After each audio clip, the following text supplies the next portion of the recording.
বড় বানাই, যতই বড় হই, দুনিয়াটা এক সময় শেষ হয়ে যাবে, আখেরাতের জীবন শুরু হবে, কোনোদিন শেষ হবে না। এই জন্য মহতারাম ভাই, দোস্ত বুজুর্গ, যুবক ভাইয়েরা, বিরুদ্ধ বাবাজিরা, শিক্ষিত সমাজের মুসলমান, নামাজ যখন বান্দার সহি হয়ে যাবে, নামাজের আমল যখন বান্দার মধ্যে চলে আসবে, তখন অন্য অন্য আমল দুরস্ত করে দেবেন কে? তো ফরজ নামাজের মধ্যে আমরা যারা ফজরের নামাজটাকে অবহেলা করি, ফজরের নামাজটাকে আমরা গুরুত্ব দেই না, তাদের ব্যাপারে 10টা ফজিলত এবং হুঁশিয়ারির কথা উল্লেখ করেছেন মুহাম্মদ রাসূলুল্লাহ। গত সপ্তাহে 3টা বলেছিলাম, ওই 3টা আবার পুনরাবৃত্তি করি, তাহলে পুরো 10টা আমাদের বুঝতে সুবিধা হবে। 1 নম্বর, নবী করিম সাল্লাল্লাহু আলাইহি সাল্লাম বলেছেন, মুনাফিক যারা, তাদের জন্য ফজর এবং এশারের নামাজ পড়াটা কষ্টকর। যারা মুনাফিক কারা? যারা মানুষ দেখাবার জন্য যে কোনো কাজ করে, যারা মানুষ দেখাবার জন্য নামাজ পড়ে, তারা হলো মুনাফিক। এদের জন্য ফজর এবং এশারের নামাজ পড়া কষ্টকর। কারণ ফজরের সময় তো আর কেউ দেখে না, এশারের সময় কাজকর্ম সাইরা চুপে চাপে বাসায় চলে যায়, কিন্তু আসরের সময় বাজারে আসে, মাগরিবের সময় বাজারে আসে। এখন বাজারে বসে থাকলে কি বলবে? আসরের সময় দোকানে বসে থাকলে আমি দাড়িওয়ালা মানুষ, হজ করে আসি, মানুষ মন্দ বলবে না? এই জন্য দেখাবার জন্য নামাজ পড়ে, এরকম মুসল্লি বাংলার জমিনে একজনও নাই, এরা মুনাফিক। এদের জন্য ফজরের সালাত এবং এশারের সালাত পড়া কষ্টকর। নবী এদের ব্যাপারে হুঁশিয়ারি করে বলেছেন, আমার মন চায় যে আমি কাউকে নামাজ পড়াইতে বলি, আর আমি নিজে ঘরে যাইয়া তদারকি করি যে আজান হওয়ার পরে কোন মুসল্লি সে ফজরের এবং এশারের সালাতে আসতো না, আমার মন চায় ওই ঘরটাকে আমি আগুন দিয়ে জ্বালিয়ে দিই। বলেন নাউজুবিল্লাহ। নবীজির জবানের কত কঠোর হুঁশিয়ারি! জ্বালাই না কেন? ওই ঘরের মধ্যে অনেক ছোট্ট ছোট্ট নাবালেক শিশু আছে, মা বোনেরা আছে, তাদের জন্য জ্বালাই না। যদি না থাকতো ঠিকই আমি জ্বালাই দিতাম। তাহলে ও যুবক ভাই নামাজি, ফজর কি পড়বেন না? পড়ার দরকার আছে না নাই? আল্লাহ আমাদেরকে পড়ার তৌফিক দান করেন। 2 নম্বর, মুহাম্মদ সাল্লাল্লাহু আলাইহি সাল্লাম বলেছেন, যে ব্যক্তি ফজরের নামাজ আদায় করে, সে ব্যক্তি ওই দিন আল্লাহ তাআলার জিম্মায় চলে যায়। অর্থাৎ আপনি যখন ফজরের নামাজ পড়ে ঘর থেকে বের হলেন, আপনার সমস্ত জিম্মাদারি আল্লাহর কাছে চলে গেছে। অর্থাৎ আপনি যদি মারাও যান, আপনাকে আল্লাহ তাআলা জান্নাতের মেহমান হিসেবে বানিয়ে দেবে। 3 নম্বর, নবী মুহাম্মদ সাল্লাল্লাহু আলাইহি সাল্লাম বলেছেন, যে ব্যক্তি ফজরের নামাজ আদায় করবে, আল্লাহর ফেরেশতাগণ আল্লাহর কাছে ওই ব্যক্তিকে ভালো মানুষ হিসাবে সাক্ষী দান করবে। ফেরেশতারা, আরে মানুষের সাক্ষী তো উলটপালট হয়ে যায়, ক্ষমতার কারণে সাক্ষী মিথ্যা বলে, টাকার কারণে সাক্ষী মিথ্যা বলে। ফেরেশতা যাদের কোনো গুনাহ নাই, 24 ঘন্টাই মালিকের ইবাদতের মধ্যে থাকে, তারা যদি আপনার পক্ষে সাক্ষী দেয় এই লোকটা ভালো, আল্লাহ আপনাকে জান্নাত না দিয়ে পারবেনই না। ফেরেশতারা সাক্ষী দেয় আপনি ভালো মানুষ। মানুষে ভালো বললে ভালো হতে পারে, না হতে পারে। টাকা দিয়েছে, তুমি আদালতে যাই দিয়ে বা কইছে, এই বলবি না মাধ্যম ভয়ে বলে নাই। কিন্তু ফেরেশতারা কোনো দুনিয়ার মানুষের দালালি খায়? ফেরেশতারা কাউকে ভয় করে? এদের কোনো সুদ ঘুষের কারবার আছে? তার ফেরেশতারা ফজরের নামাজ পড়লে বলবে যে আপনি ভালো মানুষ, আল্লাহর কাছে সাক্ষী দিবে। তাহলে ফেরেশতাদের সাক্ষী আল্লাহ কবুল করে কি করে না? গত সপ্তাহে বলেছিলাম না যে ফেরেশতাদের সাক্ষী পাওয়াটা এটা ভাগ্যের ব্যাপার। দিনের শুরু লগ্নে, সুবে সাদেকের লগ্নে আল্লাহ তাআলা দুনিয়ার কে পরি দেওয়ার জন্য আসমান থেকে লক্ষ লক্ষ ফেরেশতা পাঠান। আপনি যখন ফজরের নামাজ পড়লেন, তখন ফেরেশতাদের সাথে আপনার সাক্ষাৎ হয়ে গেল। তারা আয়েশা দেখলো জমিন আপনি ফজর নামাজ পড়তেছেন অথবা পড়া শেষ করছেন। তাহলে দিনের ডিউটি যারা করবে, তারা আপনাকে ইবাদতের অবস্থায় পাইল, নামাজের অবস্থায় পাইল। 2 নম্বর, সারা রাত্র যারা, যেই ফেরেশতারা এই দুনিয়ার নিয়ম শৃঙ্খলার জন্য ডিউটি করেছে, তারা আবার সুবে সাদেক হওয়ার সঙ্গে সঙ্গে আসমানে চলে যাবে। তাহলে যারা দিনের ডিউটি করার জন্য আসলো, তারাও আপনাকে দেখলো আপনি নামাজে আছেন। যারা রাত্রের ডিউটি শেষ করে আসমানে চলে গেল, তারাও দেখলো আপনি নামাজের মধ্যেই আছেন। 2 গ্রুপ যখন সাক্ষী দেবে, আল্লাহ এই লোকটা ভালো, নামাজ পড়েছে, আল্লাহ বললে আমি ভালো, তাকে জান্নাতে করে দিলাম। ফেরেশতারা বলছে ভালো, আল্লাহ বলছে ভালো। সুবহানাল্লাহ জোরে বলেন। ভাড়া মার। এই জন্য ফজরের নামাজ যারা পড়েন না, ফজরের সময় যে কি একটা অনুভূতি, কি যে একটা মনোমুগ্ধকর পরিবেশ, কি যে একটা ঠান্ডা আবহাওয়া, মানে সারা দিনের যে আবহাওয়া, সারা রাত্রের যে আবহাওয়া, সবচেয়ে সুন্দর, নির্মল, পবিত্র সময়টা হলো ফজরের সময়। ঠিক কিনা জোরে গান? কোলাহল মুক্ত, ঠান্ডা ঠান্ডা একটা বাতাস। আর বান্দা যখন ফজরের নামাজ পড়ে তখন তার মধ্যে একটা আনন্দ কাজ করে, নিজেকে মুসলমান মুসলমান মনে হয়, যেন আজকে ফজরের নামাজটা পড়ছি বেড়া বেড়া মনে হয়। কথা কন ঠিক কিনা? এরপরে আর একটা ভয়ঙ্কর হাদিস, আল্লাহ নবী বলেছেন যে কুকুর একটা নিকৃষ্ট প্রাণী, শুয়োর একটা নিকৃষ্ট প্রাণী। ওই ব্যক্তি সুবে সাদেকের সময় আল্লাহর কাছে দোয়া করে, ওই প্রাণীটা কুকুর এবং শুয়োর, যে আল্লাহ আজকে দিনের শুরু লগ্নে যেন আমার সামনে কোনো বেনামাজের চেহারা না পড়ে। নাউজুবিল্লাহ। চিন্তা করছেন আপনি কত ভয়ঙ্কর! শুয়োর এবং কুকুর নিকৃষ্ট প্রাণী, সেও আল্লাহর কাছে দোয়া করে, আল্লাহ দিনের শুরু লগ্নে আমার সামনে যেন কোনো বেনামাজির চেহারা না পড়ে। তাহলে আপনি বেনামাজি কুকুরের চাইতেও খারাপ, শুয়োরের চাইতেও খারাপ, অন্য অন্য প্রাণীর চাইতেও খারাপ। বলে না, খারাপ না, মানুষ তো আশরাফুল মাখলুকাত, কর্মের কারণে, বিধান না মানার কারণে খারাপ হচ্ছেন। কথা কন, মানুষ তো সৃষ্টির সেরা, মানুষ ফেরেশতার চাইতেও দামি, মানুষ ফেরেশতার চাইতেও দামি। ফেরেশতারা 24 ঘন্টা ইবাদতের মধ্যে থাকে, তারপরও মানুষ ফেরেশতার চাইতে দামি। কখন? যখন মানুষ তার রব আল্লাহর হুকুম হাকাম সঠিক মতো পালন করে, তখন ফেরেশতারা আইসা ওই ব্যক্তির সাথে মুসাহাবা করে। সুবহানাল্লাহ বলেন। মানুষ যখন রবের ইবাদত করে, রবের গোলামি করে, তখন ফেরেশতারা আইসা সালাম দেয়। আল্লাহর নবীর দরবারে গালেমান সম্মত আবু বকর রাদিয়াল্লাহু তাআলা আনহু না হয় বেলাল রাদিয়াল্লাহু তাআলা আনহু বলতেছে, নবী আপনার দরবারে যখন আমরা থাকি তখন আমাদের মন মানসিকতা অন্যরকম থাকে, তখন মনে হয় যেন আমরা শুধু ইবাদতের মধ্যেই থাকি, শুধু আপনার দরবারে পড়িয়ে থাকি। কিন্তু আপনার দরবার থেকে যখন চলে যাই তখন দুনিয়ার নানা চিন্তা চেতনা কাজকর্ম মাথার মধ্যে আইসা ভারী করে। এটা কেন হয়? নবী বললেন, আমার দরবারে যতক্ষণ থাকো ততক্ষণ তো আল্লাহর রহমত বর্ষণ হয়, আর আমার দরবারে থাকা অবস্থায় যেই মন মানসিকতা তোমাদের তৈরি হয়, ওইটা যদি সবসময় তোমাদের থাকতো তাহলে ফেরেশতারা তোমাদের সাথে মুসাফা করার জন্য সিরিয়াল ধরতো। সুবহানাল্লাহ জোরে কন। তাহলে বোঝা যায় মানুষ ফেরেশতার থেকেও 100% দামি। আল্লাহ বলছে, ওয়াত্তিনি ওয়াজ্জাইতুন ওয়া তুরি সিনিনা ওয়া হাযাল বালাদিল আমিন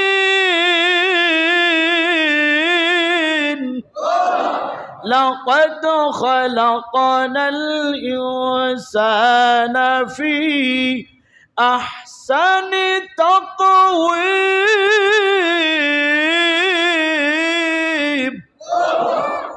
আল্লাহ বলে, ওয়াত্তিন ওয়াজ্জাইতুন ওয়া তুরি সিনিন ওয়া হাযাল বালাদিল আমিন। চারটা কসম, তিন একটা ফল, ফলের কসম। ওয়াজ্জাইতুন, জাইতুন একটা ফল, ওই ফলের কসম। অতুর সিনিন, সিনাই পর্বতের কসম। ওয়া হাযাল বালাদিল আমিন, মক্কা নিরাপদ শহরের কসম। চারটা কসম খেয়ে আল্লাহ বলেন, লাকাদ খালাকনাল ইনসানা ফি আহসানি তাকওয়িম, আমি আল্লাহ মানুষকে সবচেয়ে সুন্দর করে বানাইছি। কোনো প্রাণীর ব্যাপারে বলেন নাই, আল্লাহ অগণিত অসংখ্য মাখলুকাত সৃষ্টি করেছে। আমরা কয়টা মাখলুকাত দেখি? অনেকে বলে যে 18,000 মাখলুকাত। এটা ভুল কথা, কোরআন এবং হাদিসের কোথাও নয় 18,000 মাখলুকাত। অগণিত অসংখ্য মাখলুকাত সৃষ্টি করেছেন কে? হারে পানির তলদেশে যে কত প্রাণী আছে আল্লাহ ছাড়া কেউ জানে না, মাটির নিচে যে কত প্রাণী আছে আল্লাহ ছাড়া কেউ জানে না, কিন্তু সমস্ত প্রাণীর রিজিকের মালিক কে? গর্তের পিপিলিকার জন্য কোনো সরকারি গোডাউন থেকে খাবারের বাজেট হয় না। নদীর সমুদ্রে লক্ষ লক্ষ জাতের মাছ রয়েছে, কোনো মাছের জন্য সরকারি কোষাগার থেকে খাবারের ব্যবস্থা হয় না। ব্যবস্থা করেন কে? জোরে বলেন কে? সব মানুষ অধীনস্থ করে দিয়েছে। আমরা মানুষ নিজে কি খাবো, আমার ছেলে কি খাবে, আমার মেয়ে কি খাবে, আমি মরার পরে আমার নাতি পুতি সাথী লাঠি ঠাঙ্গা কি খাবে, সমস্ত চিন্তা মানুষ করে, অন্য কোনো প্রাণী করে না। একটা পাখি সকালবেলা নীর থেকে বাসা থেকে ক্ষুধার্ত পেট নিয়ে বের হয়, সারাদিন খাবার দাবার খাওয়ার পরে পেট যখন ভরে যায় একটা ঠোকরও পাখি আর জমিনের খাবারে লাগায় না। পেট ভরার পরে পাখি অতিরিক্ত আগামীকাল কী খাবে, পরশু কী খাবে, তারপরের দিন কী খাবে, এই উড়ন্ত পাখির জন্য কোনো খাবার বাজেট নাই। তারা চিন্তা করে না যে খাবার যা খাইলাম পেটের মধ্যে তো খাইলাম, ছোটো করে আরও 2-10টা দানা বাসায় নিয়ে অতিরিক্ত রেখে দেয়। এ চিন্তা কোনো পাখির নাই। পাখি খাইছে, পেট ভরছে, আলহামদুলিল্লাহ। আগামীকাল যদি আমার মালিক আমাকে বাঁচাই রাখবে, বাঁচাই রাখে, আমার রিজিকের ব্যবস্থা আল্লাহই করবে।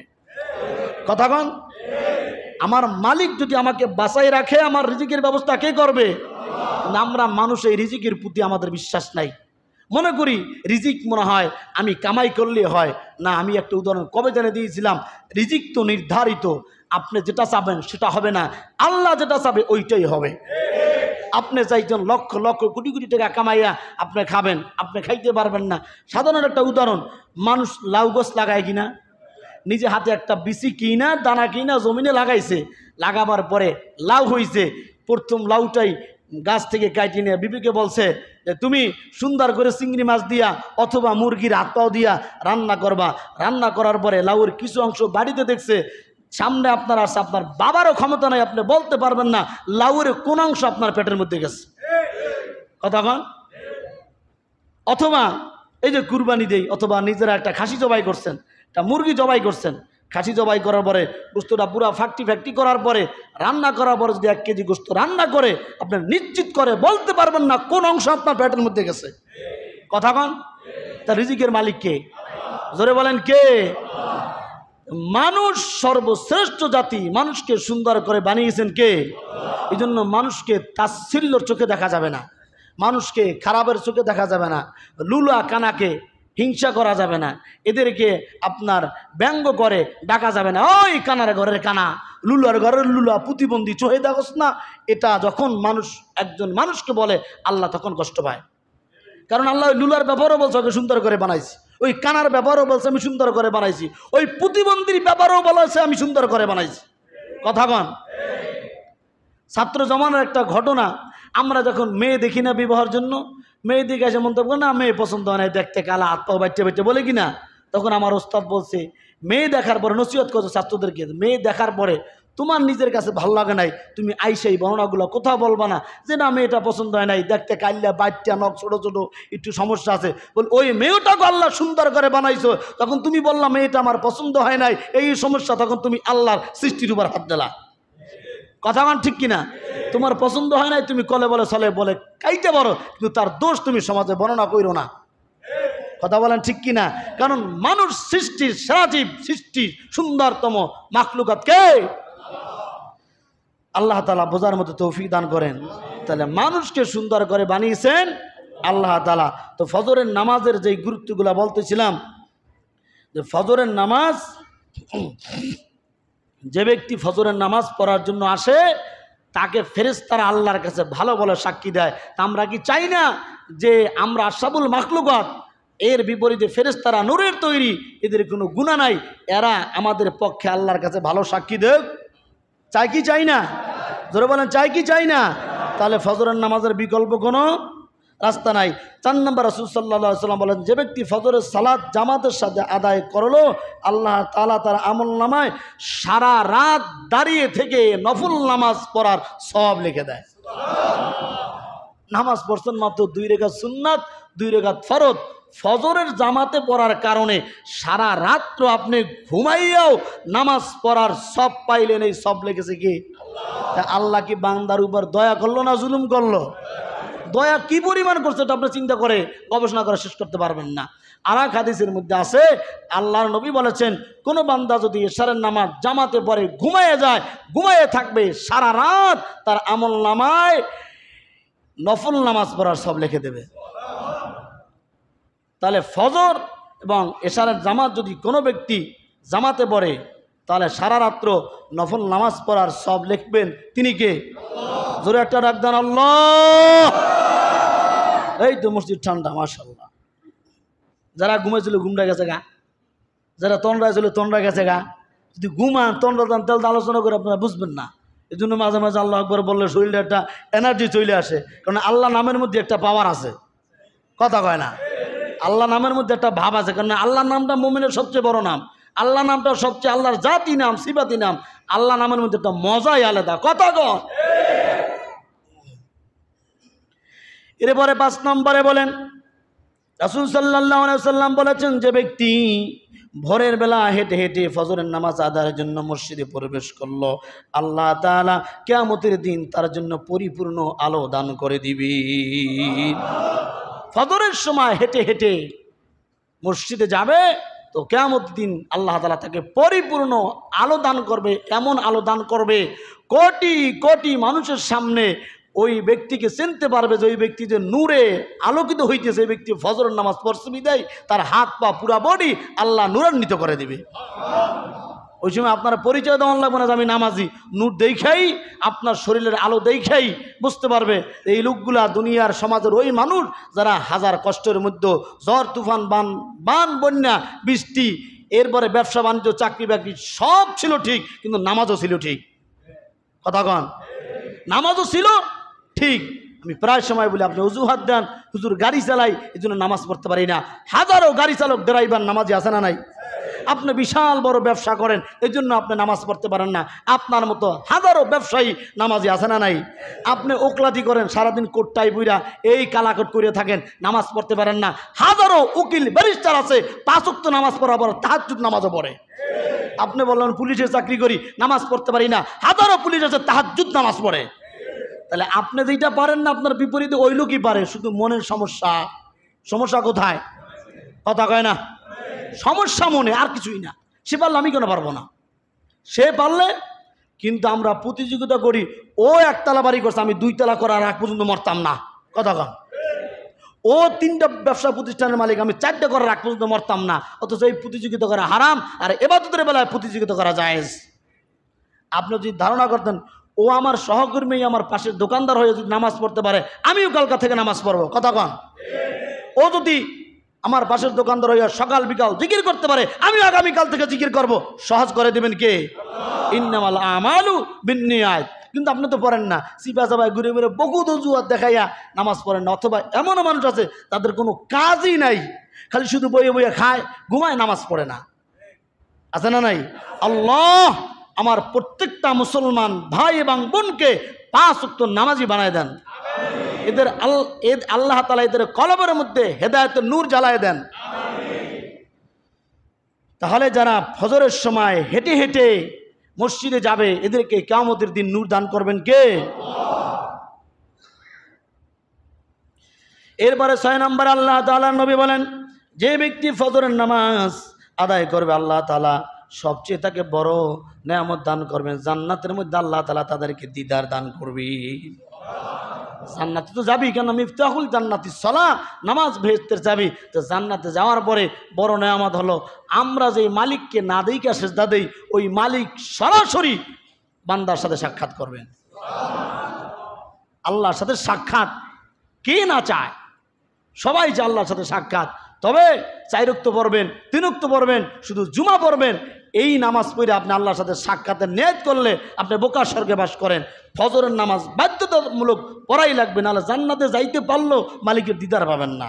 তাহলে যেই জান্নাতে মালিকের দিদার নাই, যেই জান্নাতে মালিক নেই, জান্নাতে যেয়ে লাভ কি? কথা বলেন।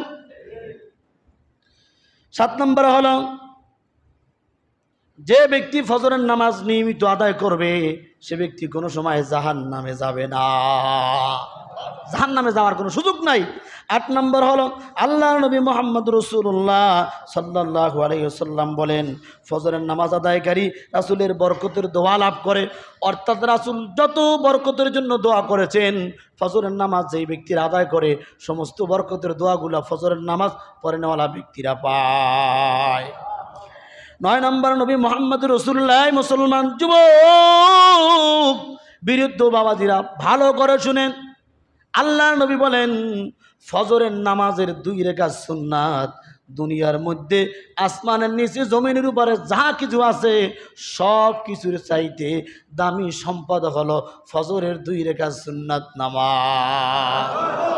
এই যে দেখেন যত দামি সম্পদ দেখি আল্লাহ বলছে সমস্ত সম্পদের চেয়ে ফজরের নামাজের 2 রাকাত সুন্নাত আল্লাহর কাছে দুনিয়া এবং দুনিয়ার মধ্যে যা কিছু আছে সবচেয়ে দামি।